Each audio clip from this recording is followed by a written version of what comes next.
off we go. Thank you.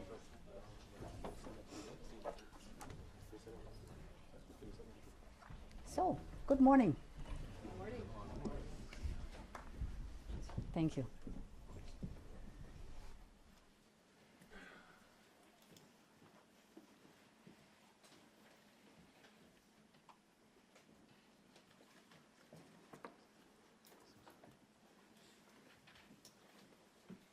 Good morning, and welcome to this event on EU-China relations with the President of the European Commission, Ursula von der Leyen. Welcome. I'm very glad to have you here.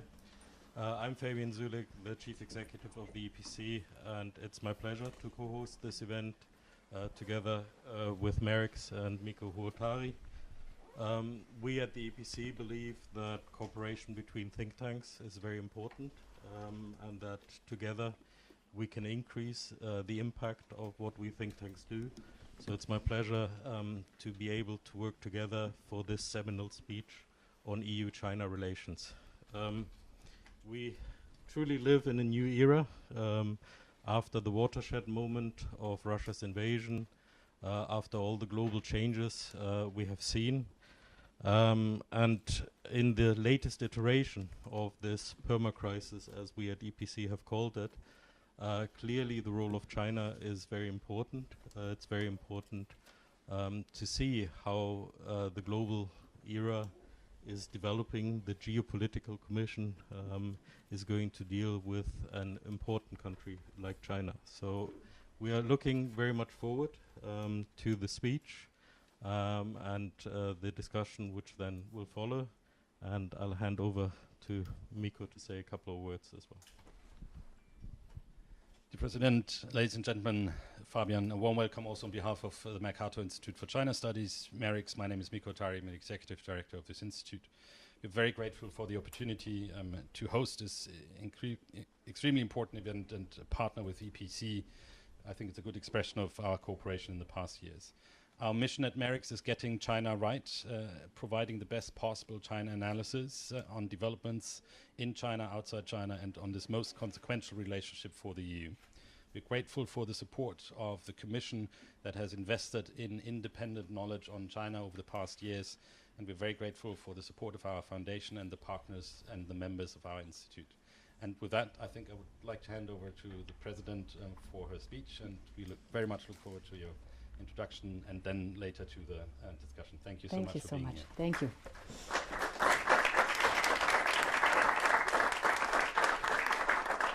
Thank you very much, ladies and gentlemen.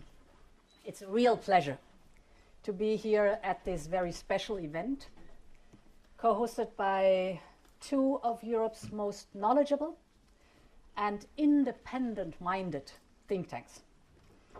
In a time when global affairs are becoming harder to decrypt, and in an era where facts are routinely challenged, the work that you do at these think tanks has never been more important for Europe.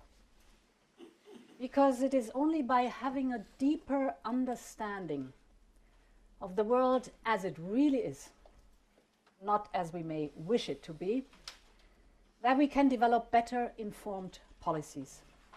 And this is why I believe think tanks are an essential part of our democracy. In just 10 years, Merix has developed a unique expertise in analyzing the political, economic, and social trends in China and how these impact Europe and the world. And we must preserve and uphold your right, and that of all think tanks, to be analytical and to be critical. So I want to express my solidarity with you and all the other individuals and institutions who have been unfairly sanctioned by the Chinese government. I would also like to congratulate the European Policy Center on its recent 25th anniversary. From the outset, you have been a truly European voice in the world of policy and academia. This spirit is very much in the image of one of your founders, and one of Europe's most unheralded fathers, Max Konstam. Max Konstam lived through personal trauma and tragedy during World War II, and this experience inspired him to dedicate his life to building a united Europe. One question always guided his work, and I quote, "Do we believe that states are forever condemned to remain, never to trust another state? Or do we believe in the possibility of change, of gradually changing men's minds and their behavior?" End of quote. This commitment to creating a better understanding between people lives on through Europe's think tank community. And it is this need to deepen our knowledge of a rapidly changing world that brings us here to discuss Europe's policy towards China. Our relationship with China is one of the most intricate and important anywhere in the world.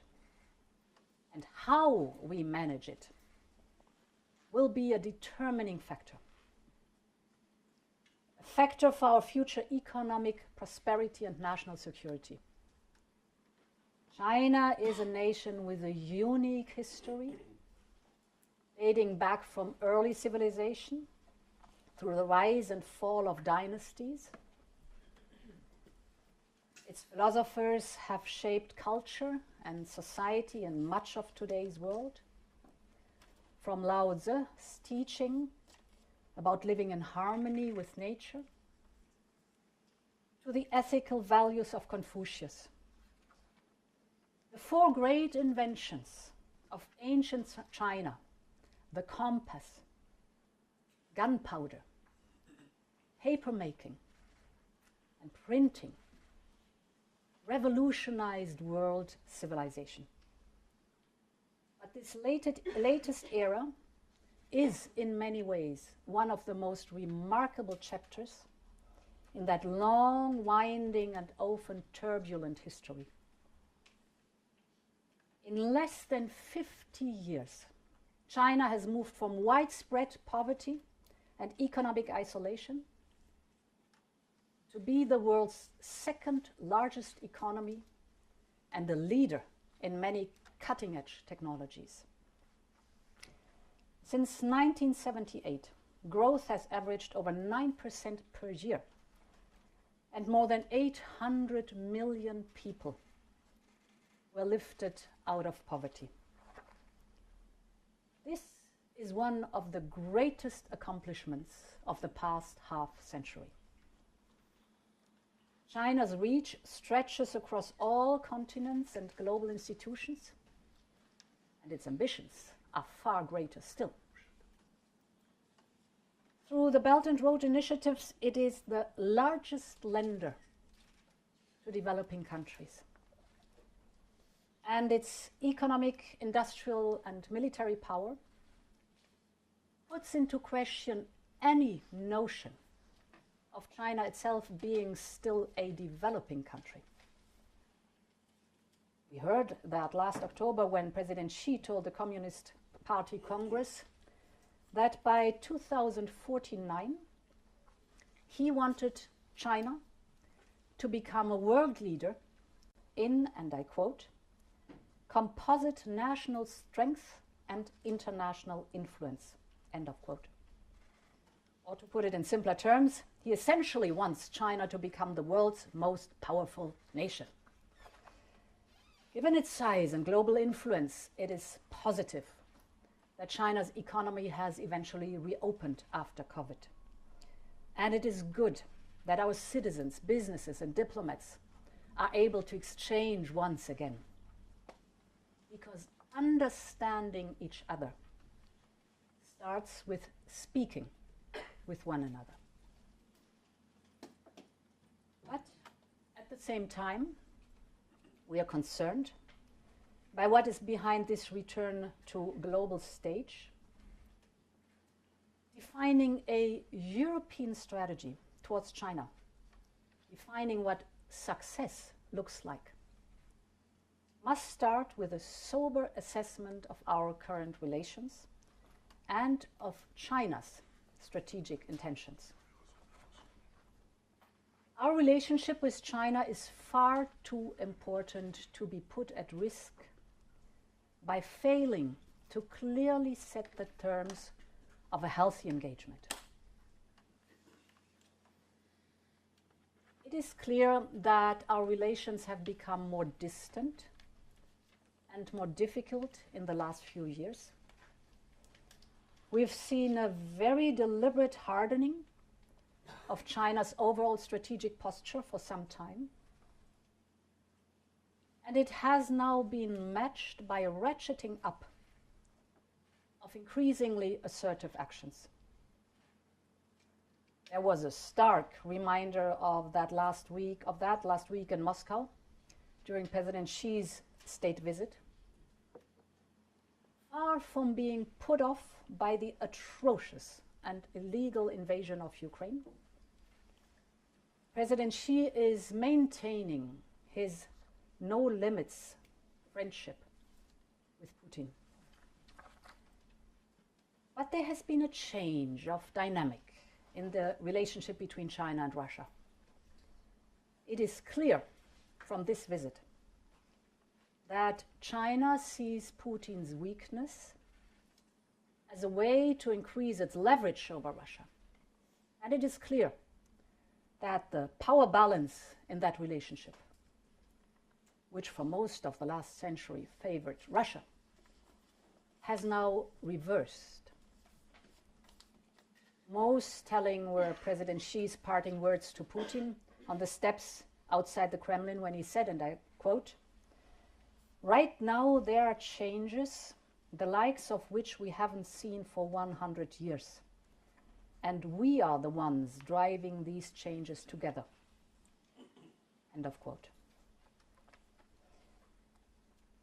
As a permanent member of the Security Council, China has a responsibility to safeguard the principles and values that lie at the heart of the UN Charter. And China has a responsibility to play a constructive role in advancing a just peace. But that peace can only be just if it is based on upholding the sovereignty and the territorial integrity of Ukraine. Ukraine will define the terms of a just peace that requires the withdrawal of invading troops. Any peace plan which would in effect consolidate Russian annexations is simply not a viable plan. We have to be frank on this point. How China continues to interact with Putin's war will be a determining factor for EU-China relations going forward. And of course, China itself has also taken a more assertive stance in its own neighborhood. The show of military force in the South China Sea and East China Sea and at the border with India directly affect our partners and their legitimate interests.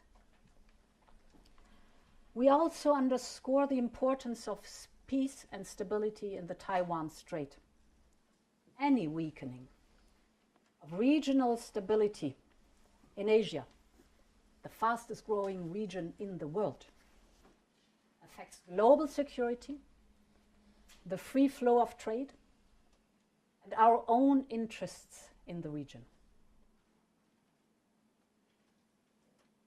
The grave human rights violations occurring in Xinjiang are also a cause of great concern, as laid out in the recent report of the UN High Commissioner for Human Rights. How China meets international obligation regarding human rights will be another test for how and how much we can cooperate with China. Just as China has been ramping up its military posture, it has also ramped up its policies of disinformation and economic and trade coercion.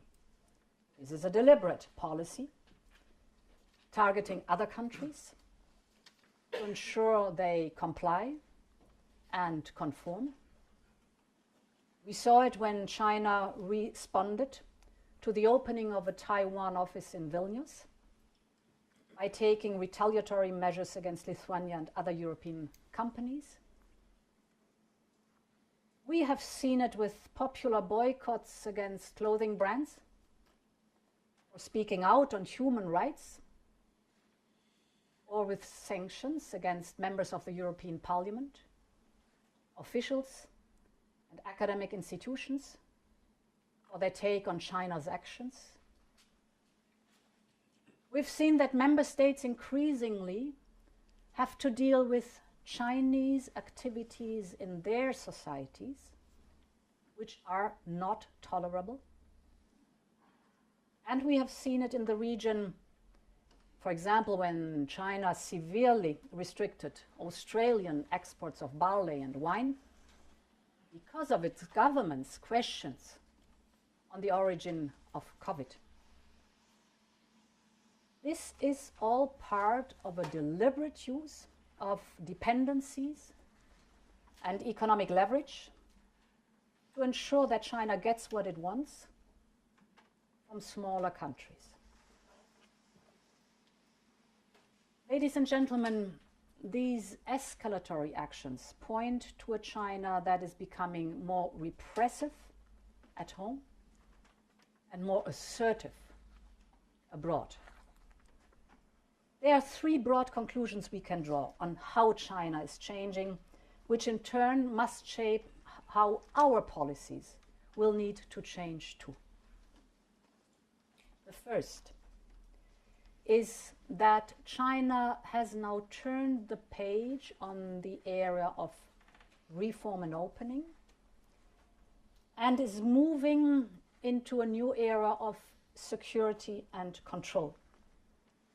We saw this earlier this month when President Xi repeated his pledge to make the Chinese military, and I quote, "a great wall of steel that effectively safeguards national sovereignty, security, and development interests," end of quote. We saw it with Beijing's Global Security Initiative, which it seeks to embed in UN documents and international discourse more widely. We can expect to see a greater focus on security, whether military, tech, or economic. All companies in China, for example, are already obliged by law to assist state intelligence gathering operations and to keep it secret. We can also expect even stricter economic control measures as part of a strengthening of the Chinese Communist Party's steering of the economy through its institutions and leaders. And we can expect to see a clear path and push to make China less dependent on the world and the world more dependent on China. Or as President Xi put it bluntly a few years ago, and I quote, "China must tighten international production chains' dependence on China to form a powerful countermeasure and deterrent capability," end of quote. This is especially true when it comes to critical raw materials like lithium or cobalt, for sectors like high-speed rail and renewable energy technology, or for emerging tech that is central to future economic and national security, like quantum computing or robotics and artificial intelligence. The second conclusion we can draw flows from this, and that is that the imperative for security and control now trumps the logic of free markets and open trade. In his report to the recent Party Congress, President Xi told the Chinese people to prepare for struggle. And it is no coincidence that he used in his opening speech the words dozen and fendo repeatedly, which both can be translated as struggle. This is indicative of a worldview shaped by a sense of mission for the Chinese nation, which brings me to the third conclusion. And that is that the Chinese Communist Party's clear goal is a systemic change of the international order with China at its center. We have seen it with China's positions in multilateral bodies, which show its determination to promote an alternative vision of the world order. One where individual rights are subordinated to national security, where security and economy take prominence over political and civil rights. We've seen it with the Belt and Road Initiative, new international banks or other China-led institutions set up to rival the current international system. We've seen it with China's set of global initiatives and by how it positions itself as a power and peace broker, for instance, through the recent Saudi Arabia and Iran agreement. And we have seen the show of friendship in Moscow, which says 1,000 words about this new vision for an international order. Ladies and gentlemen, with all this in mind, our response must start by working to strengthening the international system itself. We want to work with our partners on global issues like trade, finance, climate, sustainable development, or health. For that, we need to reinforce the institutions and systems in which countries can compete and cooperate and from which they benefit. This is why it is vitally important that we ensure diplomatic stability and open communication with China. I believe it is neither viable nor in Europe's interest to decouple from China. Our relations are not black or white, and our response cannot be either. And this is why we need to focus on de-risk, not decouple. And this is part of the reason why I will soon be visiting Beijing together with President Macron. Managing this relationship and having an open and frank exchange with our Chinese counterparts is a key part of what I would call the de-risking through diplomacy of our relations with China.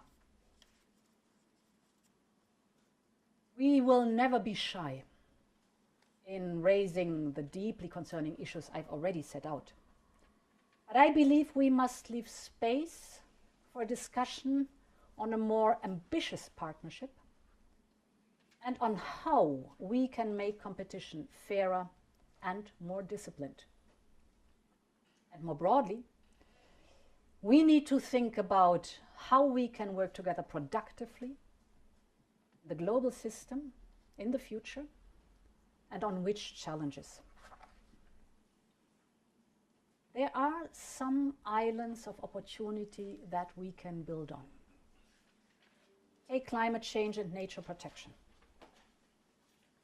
I very much welcome the leading role China played in securing the historic Kunming-Montreal Global Biodiversity Agreement. And a few weeks ago, China was also an active player in the global deal to protect biodiversity in international waters. At a time of global conflict and tensions, these are notable diplomatic achievements which China and the European Union worked on together. And we look forward to working together in the same spirit ahead of COP28 later this year.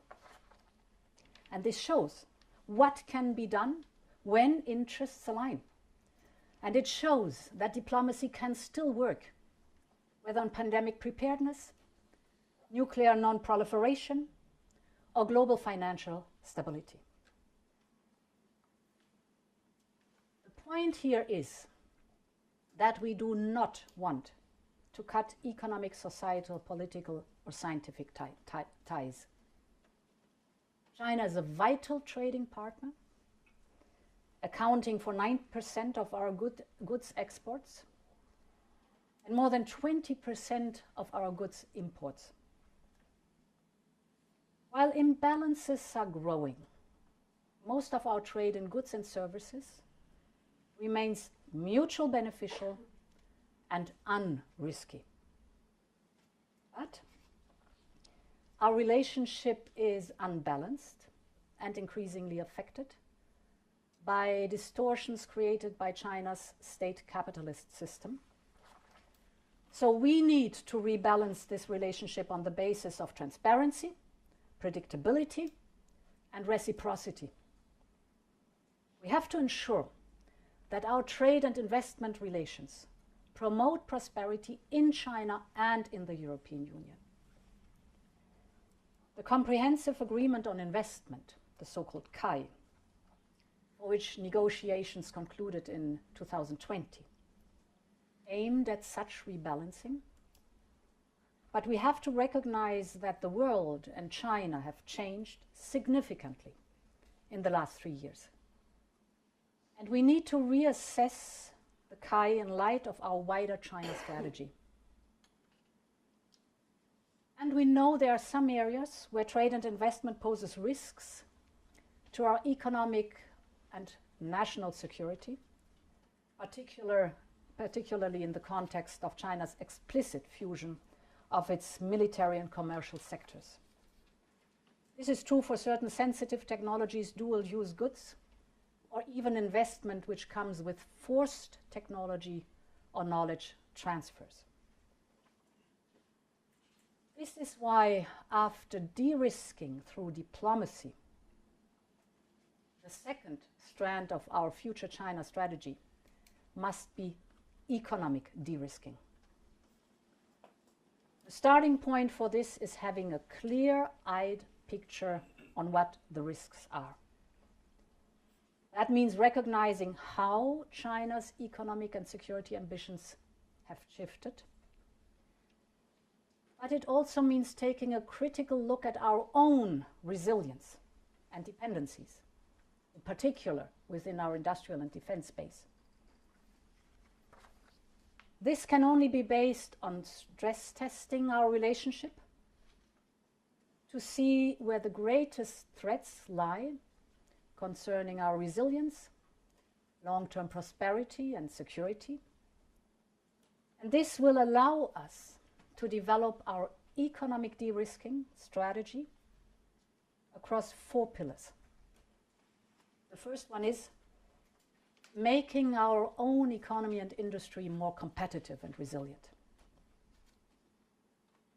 This is particularly the case when it comes to health, digital, and the clean tech sector. If you look at the global market for net zero technologies, it is set to triple by 2030. Triple. Our ability to remain front runners in this sector will shape our economy for the decades to come. And this is why, you all know it, just last week we put forward the Net Zero Industry Act as a key part of our Green Deal industrial plan. The aim is to be able to produce at least 40% of the clean tech that we need for the green transition, such as solar, onshore and offshore wind, renewable energy in the broadest sense, batteries and storage, heat pumps and grid technologies. But to achieve this goal, we will also need more independence and diversity when it comes to the key inputs needed for our competitiveness. We know this is an era where we rely on one single supplier, China, for 98% of our rare earth supply, 93% of our magnesium, 97% of our lithium, just to name a few. We are deeply mindful of what happened with Japan's imports of rare earths from China a decade ago, when foreign policy tensions between the two in the East China Sea became acute. Our demand for these materials will skyrocket as the digital and the green transition speed up. Batteries that are powering our electric vehicles are forecasted to drive up demand for lithium by 17 times by 2050. This is why we have put forward the Critical Raw Materials Act to help diversify and secure our supply. And we need to think about this right across our single market to strengthen our resilience on cyber and maritime, space and digital, defense and innovation. The second part of this de-risking strategy is better using our existing toolbox of trade instruments. Over the past years, we've put in place measures to address security concerns, whether on 5G, the foreign direct investment, or export controls. We have given ourselves the tools to counter economic distortions, notably through the foreign subsidies regulation, as well as the new instrument to deter economic coercion. We now need the unity at EU level for bolder and faster use of those instruments when they are required, and a more assertive approach to enforcement. My third point. China's changing policies may require us to develop new defensive tools for some critical sectors. The European Union needs to define its future relationship with China and other countries in sensitive, high-tech areas, such as microelectronics, quantum computing, robotics, artificial intelligence, biotech, you name it. Where dual-use purposes cannot be excluded or human rights might be implicated, there will need to be a clear line on whether investments or exports are in our own security interest. We need to ensure that our companies' capital, expertise, and knowledge are not used to enhance the military and intelligence capabilities of those who are also systemic rivals. So we have to look at where there are gaps in our toolbox which allow the leakage of emerging and sensitive technologies through investments in other countries. And this is why we're currently reflecting on if and how Europe should develop a targeted instrument on outbound investment. This would relate to a small number of sensitive technologies where investment can lead to the development of military capabilities that pose risks to national security. The Commission will present some initial ideas as part of our new economic security strategy later this year. This will map out where we need to strengthen our economic security and how to better use our trade and tech security tools. The fourth part of our economic de-risking strategy is alignment with other partners. On issues that concern our economic security, we have much in common with our partners around the world. This is especially true to our G7 and G20 partners, and those in the region and beyond who are often more integrated with China and more advanced in their thinking on de-risking. As part of this, we will focus on free trade agreements where we do not yet have them, such as with New Zealand, Australia, India, our ASEAN and Mercosur partners, on modernizing agreements where we have them, such as Mexico and Chile, and on better using the others that already exist. We will enhance cooperation on sectors such as digital and clean tech through the Trade and Technology Council with India or the EU-Japan Green Alliance. And we will invest in infrastructure in the region and beyond through the Global Gateway Strategy. We are offering developing countries a genuine choice when it comes to infrastructure, investment and finance. And all of this will help strengthen our supply chain resilience and diversify our trade, which must be a central element of our economic de-risking strategy. Ladies and gentlemen, we have in front of us a task to refocus on the most important issues. And it is a reflection of the need to adjust our strategy in line with the way the Chinese Communist Party seems to be changing. But if we are to manage this relationship, to prepare for the future, we must do it together. At this defining moment in global affairs, we need the collective will to respond together.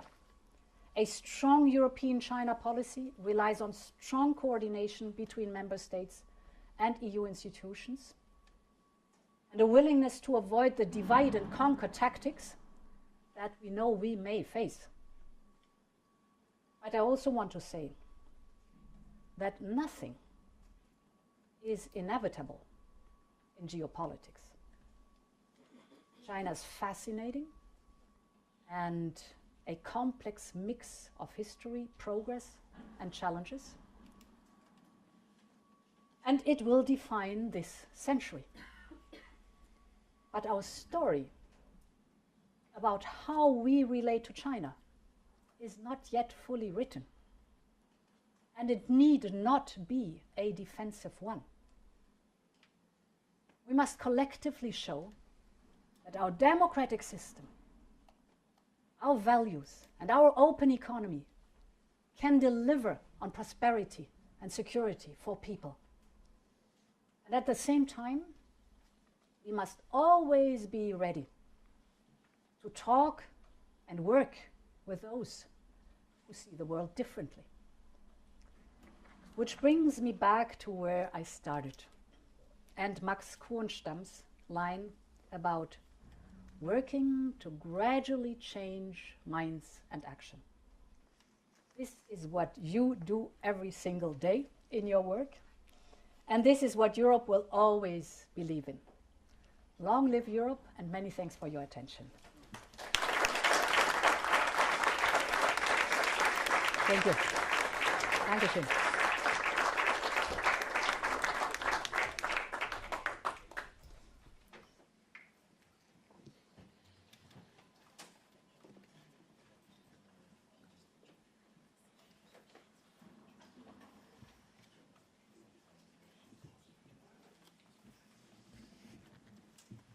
Madam President, thank you so much